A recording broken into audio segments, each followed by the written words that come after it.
Buenas tardes.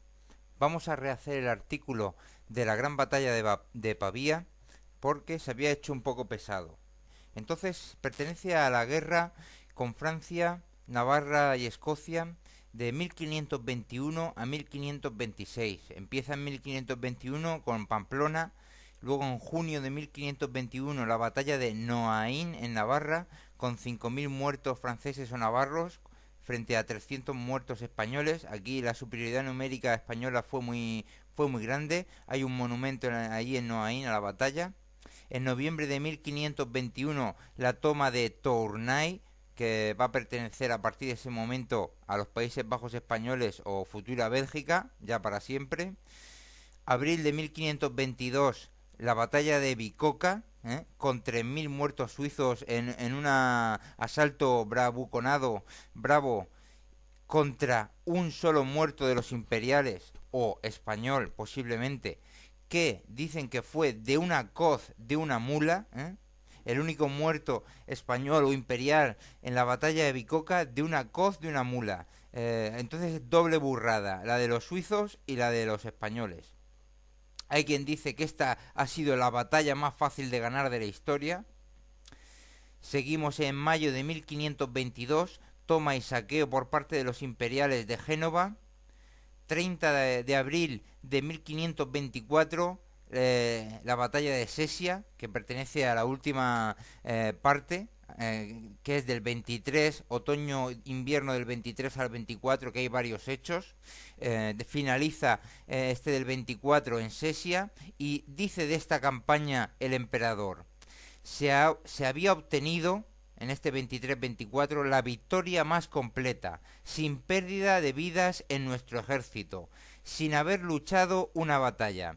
El ejército enemigo, por contra, había padecido gran daño en encuentros y asaltos de plazas y castillos. De manera que de 1.500 hombres de armas franceses que habían salido, solo habían vuelto 350. De 1.500, 350 regresado a Francia. De los suizos decían que habían muerto 6.000. De los suizos, 6.000. Que los suizos traían primero 7.000, una serie de hechos, y después iban a traer 5.000 más que venían ya, y pasó lo de Sesia. Y dice que de infantes solo habían escapado 4.000 infantes a Francia, y que de ellos 2.000 eran los de la guarnición de Lodi, rendida después de lo de Sesia, ¿no? Ahora hablaremos un poquitín más de Sesia.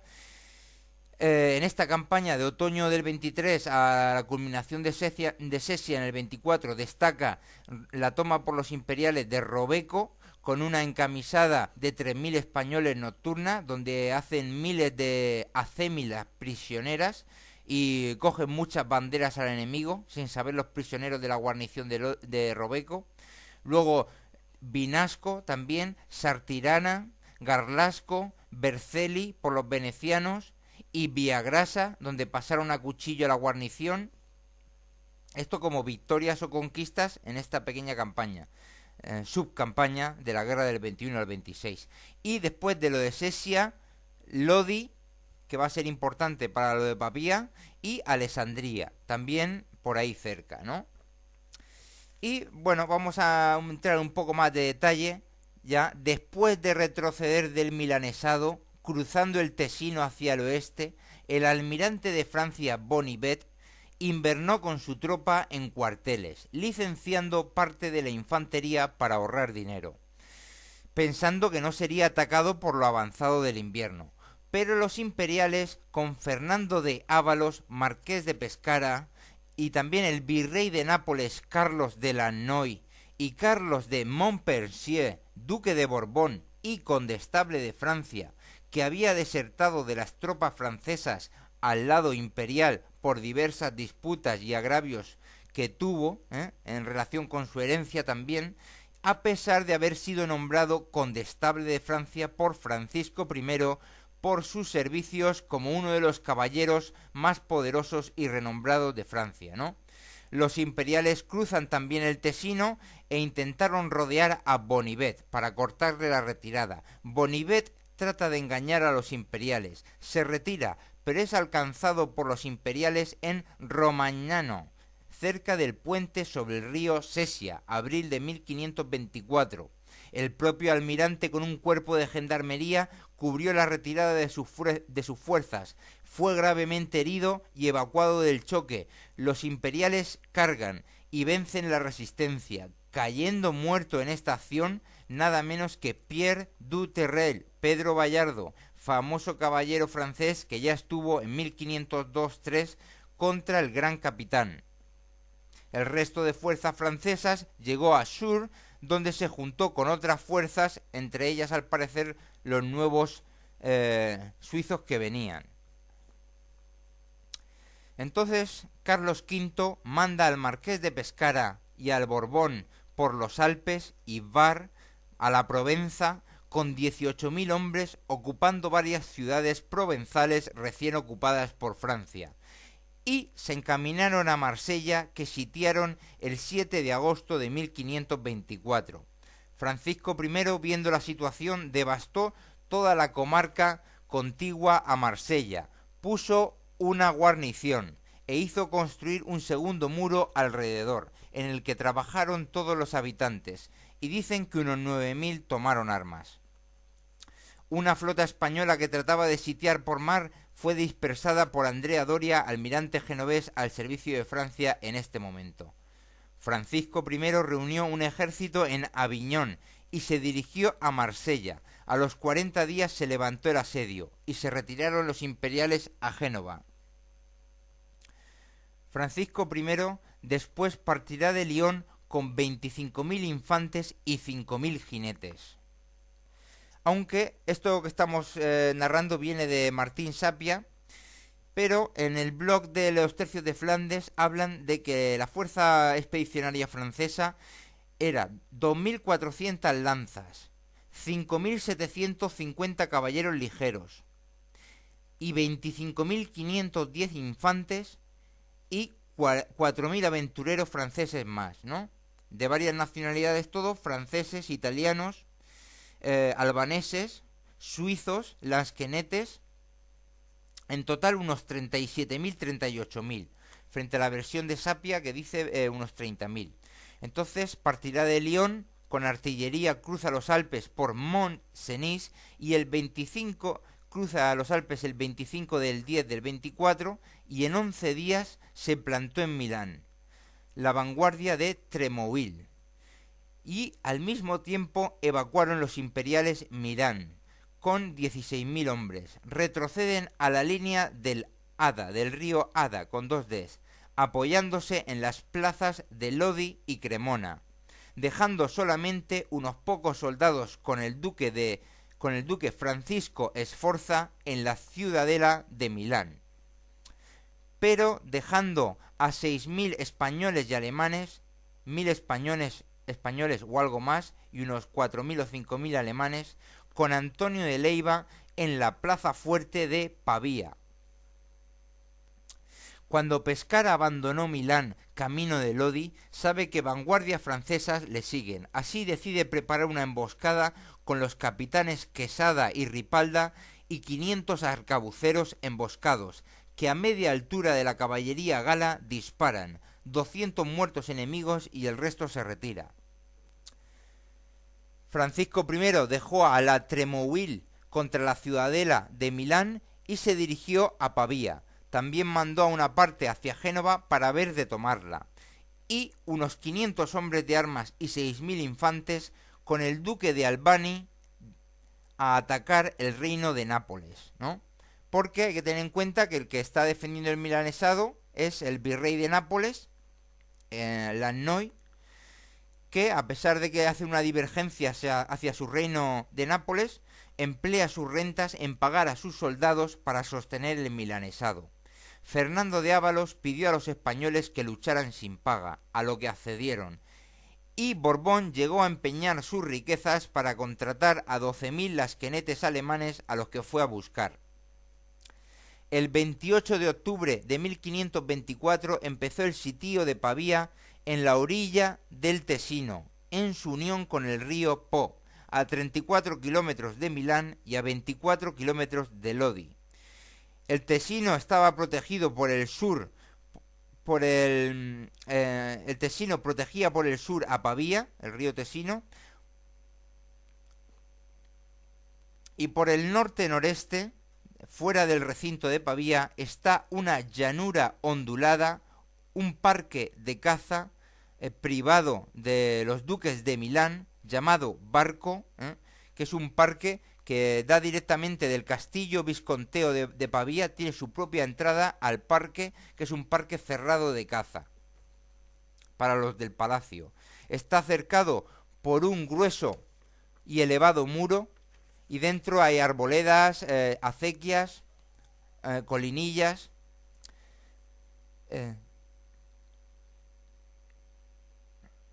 Y tenemos que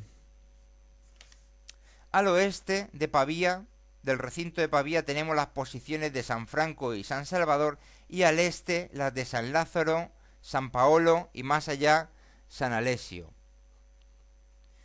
Los franceses llegan, cercaron, tomaron las posiciones estas de alrededor, se pusieron a hacer fosos, vallados, disparar la artillería, y el 7 de noviembre dan un asalto que es rechazado con pérdida de gente. Al día siguiente más con la artillería, y los defensores con su artillería y arcabucería. Según se abrían brechas, se reparaban. Más combates en los siguientes días, que ahora hablaremos un poco más. Sin resultado favorable, intentan desviar el curso del Tesino, pero hay fuertes lluvias y avenidas que arrastran los trabajos. Los franceses destruyen los molinos, pero los sitiados habían construido molinos de mano y distribuidos entre la población. En los sitiados se recogió plata incluso de los templos, y se acuñó moneda que decía: los cesarianos cercados en Pavía, año 1524. Los franceses hacen minas y los defensores contraminas. Intentaron los franceses fomentar rebelión en los alemanes de la guarnición, traición que fue neutralizada por Leiva. Y ya un poco más de detalles sobre los combates. Desde que comienza el asedio se hacen varias salidas. En San Giacomo matan a 50 enemigos. El 28 de octubre otra salida que obliga a 3.000 infantes italianos y franceses a retirarse, hasta que llegan otros 3.000 lasquenetes alemanes a apoyar. Los franceses baten los muros con 24 cañones por 3 sitios. Otras varias salidas. El 3 de noviembre, un asalto por la parte del castillo. Será del castillo de Visconteo, que está en la parte norte del recinto de Pavía. Picardos, bretones, suizos son rechazados con pérdida de 100 hombres. El 8 del 11, otro asalto y toman la Rocheta de Pavía, un pequeño bastión, muriendo todos los españoles o imperiales que la custodiaban. Toman el puente sobre el Tesino. Se estará refiriendo al puente que da desde el recinto de Pavía por su centro más o menos, cruza el Tesino hacia el sur hasta la isla del Gravalón, ¿no? Es el famoso puente cubierto que hay. Aunque hay otro puente fuera al oeste del recinto de Pavía. Nuevo asalto. Llegan a los muros de tierra, explanan el foso por ahí, abren una brecha de 50 hombres de ancha, cruzan el muro y llegan a un bastión. Tras el bastión otro foso de agua o contrafoso, y un segundo bastión, sin poder pasar. Era una segunda línea de defensa interior. El asalto es frenado con muerte de muchos italianos y franceses por escopetería. Los franceses ahora quieren desaguar el Tesino en el Gravalón, isla junto a Pavía en el Tesino.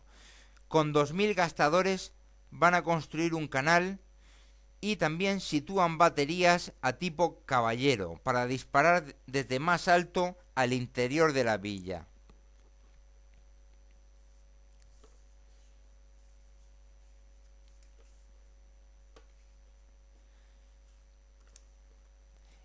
Mientras, en Lodi, Pescara y Lannoy fortificándose.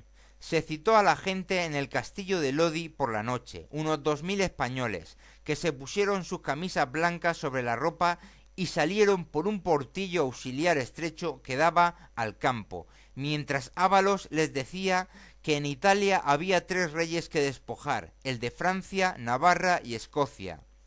2 horas antes del amanecer tienen que vadear un río. Con caballos hicieron una especie de muralla para frenar o canalizar el agua y poder cruzar con el cauce medio helado. Al amanecer llegaron a los muros de Melzo, a unos 20 kilómetros de Lodi, más cerca de Milán.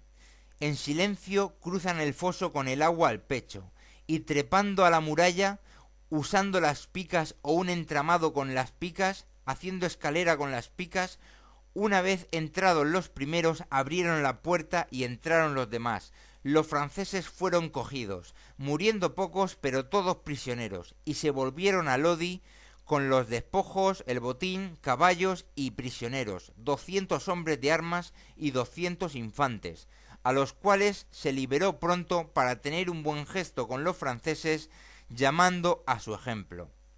Esta acción de Melzo, de 22 de noviembre de 1524, pasó a la posteridad con el nombre de Encamisada. Sabido esto por el almirante Bonivet, dijo a su rey: los españoles dormían, esta mañana se han despertado en camisa y se han llevado a toda la gente en Melzo. Mirad, señor, bien lo que hacer, puesto que si los dejáis vestir no será caso difícil que nos lleven a todos nosotros. Esto como aviso a su rey. Francisco I ofreció a Pescara 200.000 escudos si libraba batalla, y éste le dijo que los guardara, que los iba a necesitar para su propio rescate, ¿no? Esto premonitorio.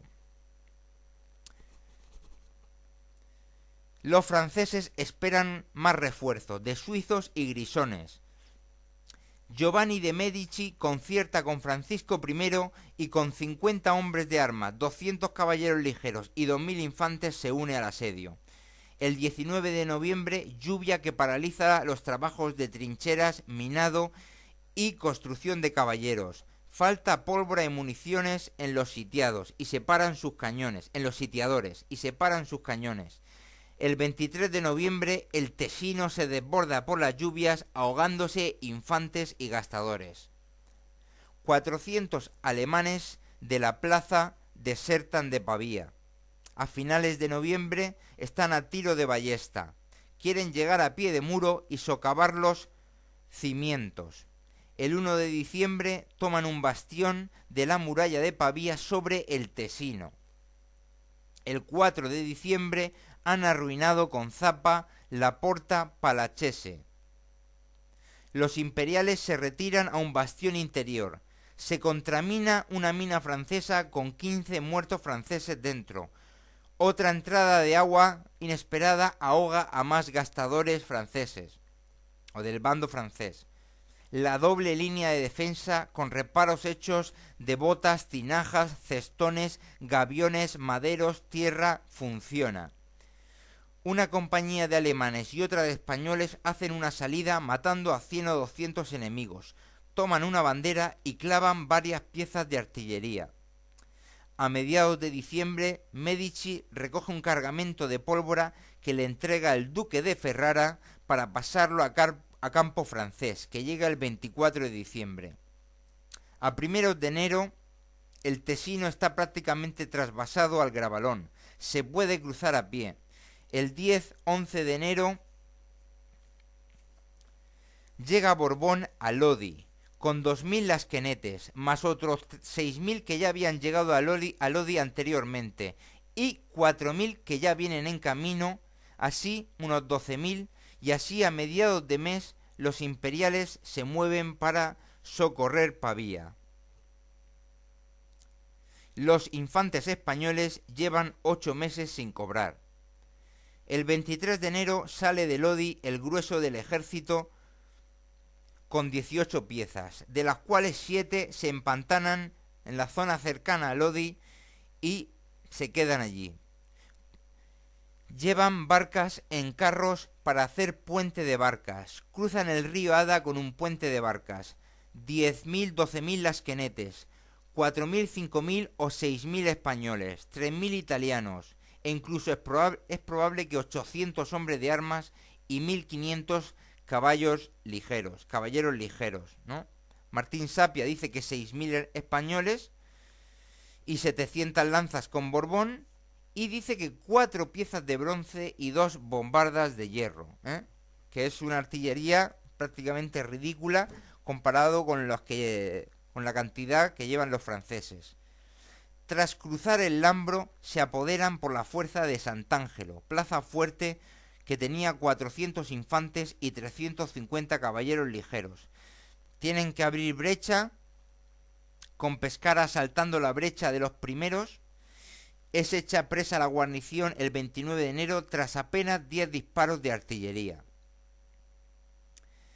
El 30 de enero avanzan en orden de batalla hasta las alturas de San Alessio, cerca de Pavía, donde se atrincheran al raso. Son recibidos por señales de fuego nocturno por los de Pavía, y ellos saludan con 5 tiros de artillería. Ya comienzan a haber escaramuzas de escopetería y arcabucería. El 8 de febrero se toma un bastión francés, pero solo por 2 horas, ¿no?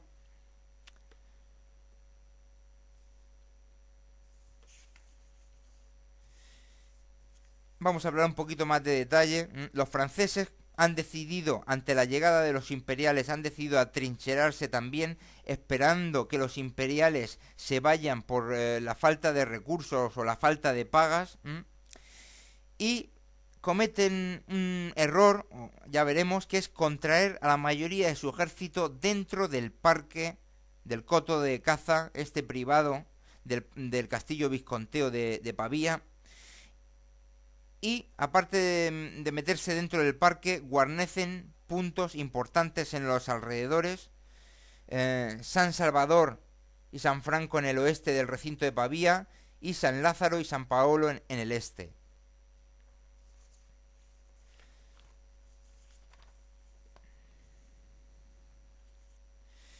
Con Pavía completamente aislada y el puente que cruza el Tesino cortado. Se demolió también los franceses una parte del muro del parque para asegurar mejor la línea francesa. Es la parte que hay al sureste del parque, la que comunica con el este de Pavía, San Salvador.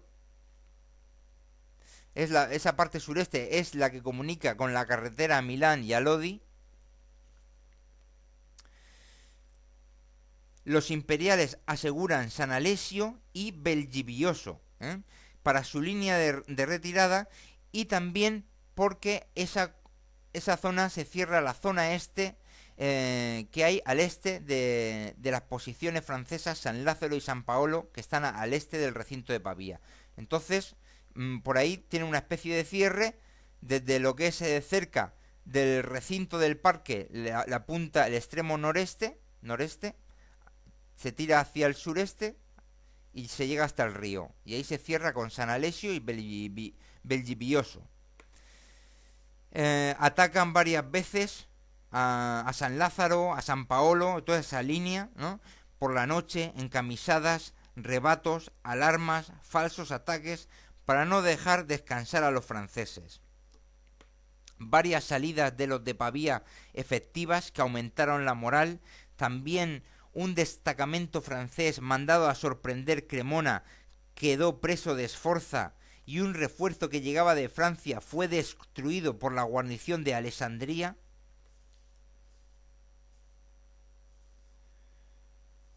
Sin embargo, Hugo de Moncada, con una flota mixta genovesa e imperial, es derrotado y apresado en el mar. El 9 de febrero se consigue introducir en Pavía, fingiendo ser franceses, 46 caballeros ligeros con barriles de pólvora, mientras el duque de Albani estaba en Roma hacia Nápoles. Y el 11 de febrero los defensores tienen construidos otro reparo, protegiéndoles, un reparo lo que es dentro, más dentro de Pavía, protegiéndoles de la artillería francesa. Y tras este reparo hacen un caballero para tirar al campo francés, ¿no? Construyen refugio bajo tierra. Los franceses aguardan llegada de más tropas suizas a finales de febrero o primeros de marzo. Se dice que 1000 lasquenetes abandonan a los imperiales por falta de paga. El 18 de febrero mueren 400 imperiales en un ataque que hacen a los franceses. hay una salida de 1000 infantes y 200 caballeros que da con 200 muertos enemigos y 4 banderas tomadas al joven Medici. Los enemigos, sabiendo que van a haber una salida a forrajear, emboscan a 100 o 200 caballeros y forrajeadores, la mayoría borgoñeses imperiales. Unos 5000 grisones abandonan a Francisco I por terminar su contrato de 3 meses. La noche del 19, Alfonso de Ávalos, marqués del Gasto, hace una encamisada contra un bastión francés, tira 3 piezas de artillería al foso y mata a 300 italianos que estaban de guardia. El 22 de febrero, una superencamisada a la 1:30 de la noche con 2000 infantes españoles y Pescara también, en 3 columnas, matando a 500 enemigos, tomando 1000 prisioneros y 9 piezas de artillería, y capturando al lugarteniente de la artillería francesa, uno de los nobles. En esta acción llegan a entrar en una gran tienda, en un gran pabellón enemigo, matando a 50 o 60 dentro. Era la tienda de algún noble, por su tamaño y por la cantidad de plata que había en ella. Los imperiales se van quedando sin recursos, hay consejo, la mayoría dice de retirarse a Cremona, pero Pescara dijo: si queréis alimento y botín, enfrente lo tenéis, ataquemos las posiciones enemigas, es el honor de nuestras armas, y los convenció. Lannoy le cedió el mando, Pescara apercibió para el combate el día siguiente, con la instrucción de que cada uno se coloque camisa blanca o lienzo blanco y encima la banda encarnada, distintivo del emperador. El grueso enemigo se hallaba en el parque y el resto a derecha e izquierda, en San Lázaro y San Salvador. Había superioridad enemiga en número de tropas, en artillería, en caballería, con extensas obras de circunvalación defensivas. Eran los motivos por los que algunos, la mayoría, pensaban que era mejor ir a Cremona, en el consejo. Por eso se tiene la idea de un ataque nocturno, ¿no? Un gran ataque, y a dedicar el esfuerzo en un solo punto, la casa de Mirabello dentro del parque, donde estaban el cuartel general enemigo y mucha logística. Casa de Mirabello, situada más o menos por el centro del parque. Leiva fue avisado durante la noche para que atacase en una salida a San Salvador y después se revolviese hacia el parque, entrando por el suroeste abierto del parque y atacando por esta zona, cogiendo de revés al grueso enemigo, flanco izquierdo. Antes del amanecer del 24 de febrero de 1525 se ponen en marcha, pero antes queman con hogueras el campamento. Visto esto y dicho esto a Francisco I, dijo: estos que huyen, preparad las armas, que cuando venga el día los seguiremos hasta arrojarlos de todo el estado de Milán. Pero no ven la maniobra imperial en la noche, que se acercan, y al alba han tirado ya un amplio lienzo de muro en el noreste del parque, frente a San Alessio, colocándose los imperiales en este hueco, penetran al parque y se colocan frente a los franceses con el rey Francisco I, el príncipe de Escocia, el príncipe Enrique de Albret de Navarra, el duque de Alençon, cuñado del rey, el almirante Bonivet, el señor de la Palís, el virrey de Borgoña y muchos príncipes, varones, mariscales, generales, nobles, altos personajes, con unos 30.000 hombres, que la mayoría, o los 30.000 están dentro del coto de caza, o la mayoría de ellos dentro del coto de caza. Por la brecha se dirige el ejército imperial directamente hacia Mirabello, en vanguardia la caballería y arcabucería a pie. En el centro, 4 escuadrones de infantes, el primero de los escuadrones de 3000 españoles y alemanes, con 2 piezas de artillería, con el marqués del Basto, sobrino de Ávalos. los otros 3 escuadrones de 4.000 hombres cada uno, con Pescara, Lannoy, Borbón y detrás 4 piezas escoltadas por 2.000 italianos y caballería también escoltando la retaguardia y también algo de caballería que flanqueaba los escuadrones. En total, pues son 12.000 más 3.000, 15.000 más una vanguardia de 1.500 arcabuceros, 16.500, algo de caballería, 17.000, los 2.000 italianos, 19.000, más algo de caballería que flanquean, unos 20.000, ¿no? Pero con solo 6 piezas. Francisco I puso sus tropas en una sola línea, dicen, pero en el ancho del parque, que ahora hablaremos cómo es de ancho, cómo es la geometría del parque. Se pusieron a cubierto de sus trincheras. Dicen que por lo menos 19.000 infantes en 3 grupos iguales, espaciados también entre sí. La caballería, dicen 2.400 jinetes en 3 grupos, otros dicen que 6.500 jinetes. En 3 grupos, la caballería en los flancos derechos de las masas de los infantes. Toda la línea, su línea en lo ancho del parque.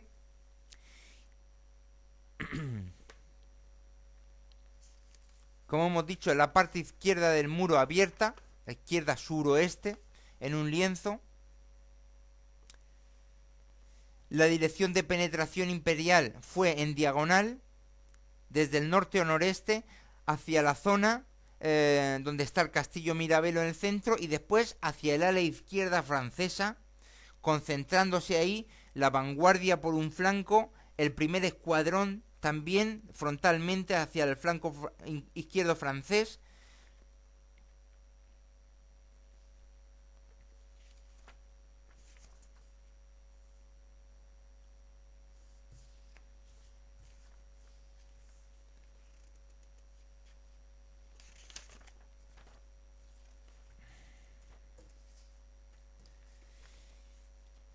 Y vamos a comentar, ya va a haber el choque, hemos visto cómo va a comenzar el choque, pero vamos a retroceder un poquito para comentar un poco más de detalle de otras fuentes. El capitán de caballos Arrio es mandado vestido de soldado de Medici, con cruces blancas, para acercarse a las murallas, para concertar aviso de salida de los de Leiva, de Pavía, para la batalla que va a ser en la noche o en el alba. Desde Pavía se hacen fuegos sobre una torre para avisar del mensaje recibido, ¿no? ¿Y cómo tiran los lienzos de muro del parque? Pues lo tiran no con pólvora, sino con vaivenes, que son arietes en suspensión, con la cabeza metálica, ¿no? Y con picos.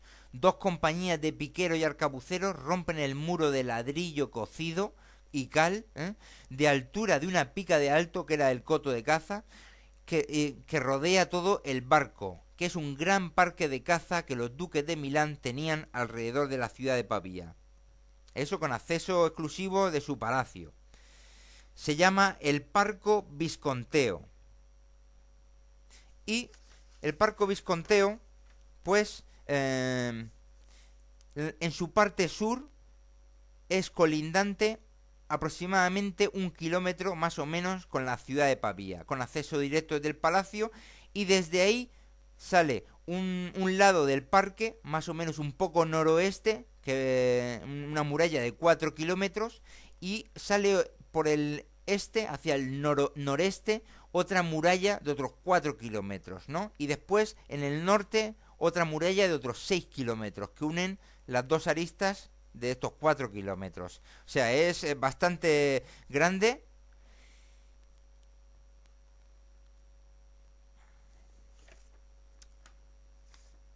Y entonces aquí vamos a hablar un poquito de la táctica. ¿Por qué la táctica va a ser así? Porque esto va a ser una gran encerrona. Entran desde el norte o desde el noreste y atacan la salida más clara francesa, que era su suroeste, por donde habían abierto el Lenzo. Un ataque simultáneo sobre esa salida francesa. Primero con la vanguardia que flanquea y va hacia esa zona. También la salida de Pavía va primero a San Salvador. Ahí destruyen a mucha gente, que enemigos se ahogan en el río, en esta zona oeste de Pavía también. Y de ahí ya se meten por el revés del flanco enemigo, del flanco izquierdo enemigo, ¿no? Y entonces ya tienen toda esa zona cerrada. Pero, sin embargo, sabemos que en la parte, ahora vamos a comentar un poco más, que no se cierra totalmente, porque en la parte norte o noreste del parque, ahí van a salir van a escapar ciertos franceses, ¿no? Entonces seguimos. Eh, la operación es sorprendente, es genial, ¿eh? Atacar un enemigo superior rompiendo un muro, ¿eh? En este sigilo lo descubren un poco tarde y pueden entrar las tropas, un montón de tropas, 20.000, los imperiales que entran, consiguen entrar. Dicen que rompieron por 3 lugares el muro, otros que rompieron por 2 lugares. La operación de romper el muro comienza a medianoche hasta 1 hora antes del alba. Tramos rotos de 60 pasos o 100 brazas, ¿no? Y 1 hora antes del alba, aventureros franceses que están acampados por ahí dan la voz de alarma al campo francés. Ya, según entran, y entonces la derecha francesa reacciona y ataca la retaguardia imperial, que era lo último que acababa de entrar. La retaguardia imperial era inferior en número, hay pérdidas francesas también, se resiste, hay un poco de resistencia, pero se retiran y dejan las 4 piezas de artillería en poder del enemigo. Es decir, si tenían poco, ya no tienen nada. Mientras, el marqués del Basto toma la casa de Mirabelo, punto crucial. Y las tropas se van entrando y se van posicionando tras colinas y en los bosques para evitar la artillería. La vanguardia ataca por el flanco izquierdo francés y los escuadrones que van entrando en masa atacan también la izquierda francesa. Las tropas de Leiva que han salido atacan San Salvador y se vuelven al parque por su apertura suroeste, cogiendo al ala izquierda francesa. Pescara penetra entre los grandes bloques de tropas francesas, escapan a la carrera del encierro suizos y otras tropas por el camino a Milán.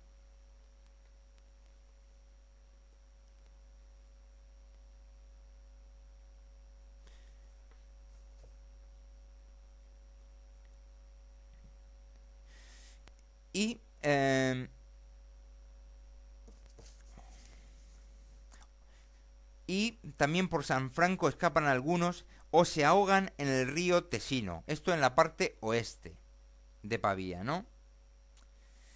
Fuego a discreción dentro del parque. En poco tiempo, en el ala izquierda francesa, más de 5.000 muertos enemigos, ¿no? Fallecieron el veterano Lapalisse, Dies Bach, jefe de los suizos.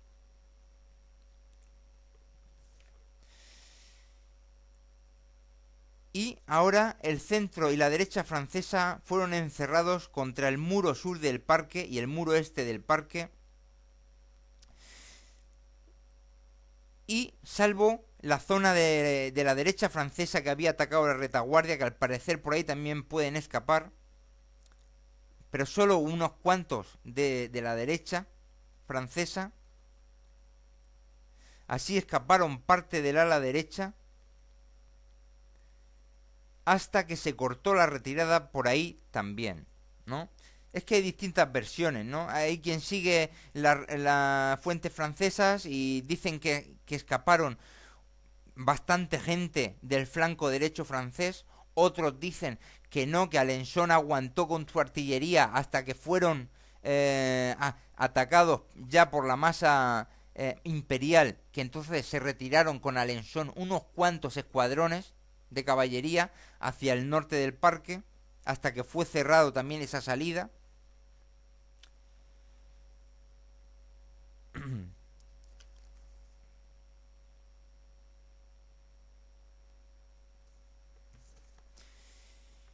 Y Antonio de Leiva, enfermo, se hizo sacar con una silla a una puerta de Pavía y allí con 1000 españoles y tudescos entretenía a un escuadrón italiano del ejército francés y le impedía ir a la batalla. Pescara penetró tanto entre las filas francesas que en media hora no se supo de él. Se le vio herido en el rostro, con la coraza atravesada por una bala, herido en la mano derecha, y el caballo herido 2 veces.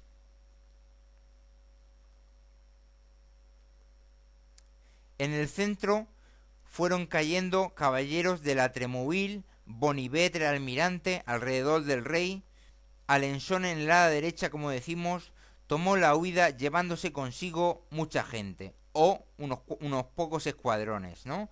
Hasta que fue cortada esta zona de retirada también. Francisco I fue hecho prisionero, se divulgó la noticia de la presa de Francisco I y caballeros franceses que podían haber huido se entregaron para acompañar a su rey en el cautiverio. En la batalla pereció mucho de la nobleza francesa, según los franceses, 18 príncipes, generales, mariscales o nobles. Presos Francisco I, el rey Navarro y otros 44 varones, señores, mariscales o nobles, entre ellos Daubigny. Al conocerse el desastre francés, los sitiadores de Milán se retiraron, igual que el resto de franceses de Italia en los siguientes 15 días. El botín de la batalla fue enorme: dinero, vituallas, acémilas, caballos, armas, vestidos, joyas, vajillas, armaduras. De 8.000 a 10.000 franceses o del bando francés perecieron en la batalla, dicen. Aparte de otros muchos en su fuga o ahogados en el Tesino, tanto en el lado este, pero sobre todo ahogados en el lado este, porque los que del centro y del flanco derecho pasaron fuera del parque por las varias puertas que hay en el lado derecho del parque, no tenían otra salida más que el Tesino, porque está cerrada más al este la zona por San Alessio y el otro pueblo que está en poder de los imperiales, ¿no? Dicen que 3.000 prisioneros suizos, 5.000 muertos alemanes o suizos, 53 piezas de artillería presas, ¿no? La espada de Francisco I en 1808 fue recobrada por el general francés Murat de la Armería Real de Madrid, y en 1806 la armadura de su cuerpo fue tomada por el príncipe de Neuchâtel de Innsbruck, y Napoleón la colocó en el Museo de la Artillería de París, ¿no? La batalla de Pavía, esta gran batalla, fue famosa por la táctica de concentrarse en un ala el ataque, ¿no? Y así encerrar el centro y la derecha.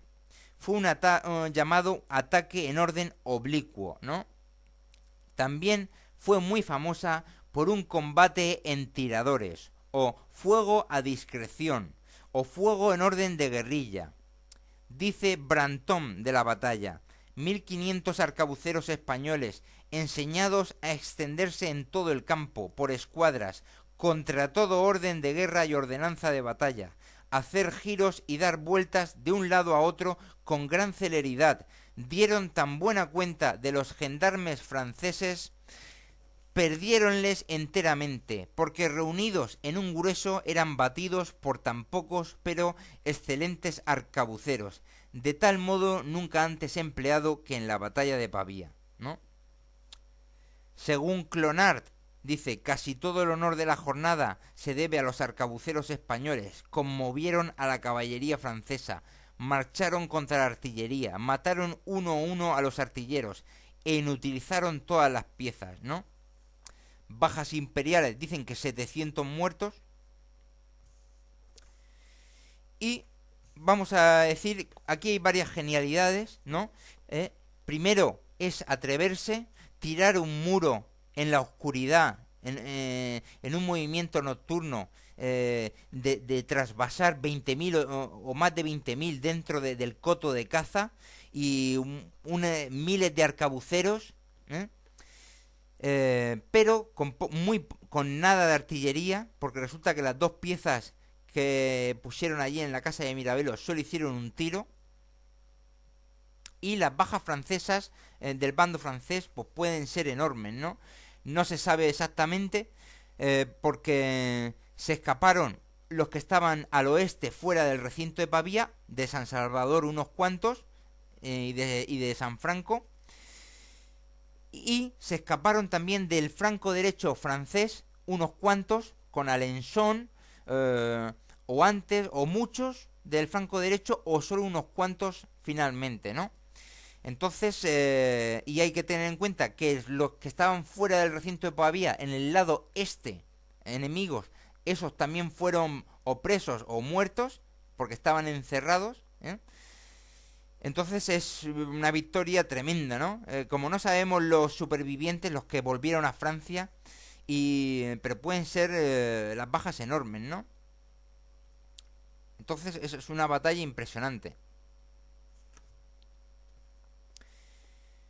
Vale, muchas gracias. Y lo que es significativo, lo que es gracioso es eso, es como un pinball moderno de estos que se hace en paintball, de tirarse en un recinto cerrado, pues esto es un recinto cerrado bastante grande, veintitantos mil o 30.000 enemigos, y entran ahí 20.000 contra ellos, 50.000 en un parque cerrado, ¿no? O sea, es tremendo. Y hay que tener en cuenta que no se hacían prisioneros si no había rescate, ¿eh? Eso lo he leído yo, y aunque sí se dice que hay 3.000 suizos prisioneros, pero los que más eran nobles, ¿no? Y entonces la carnicería puede haber sido enorme. Vale, muchas gracias.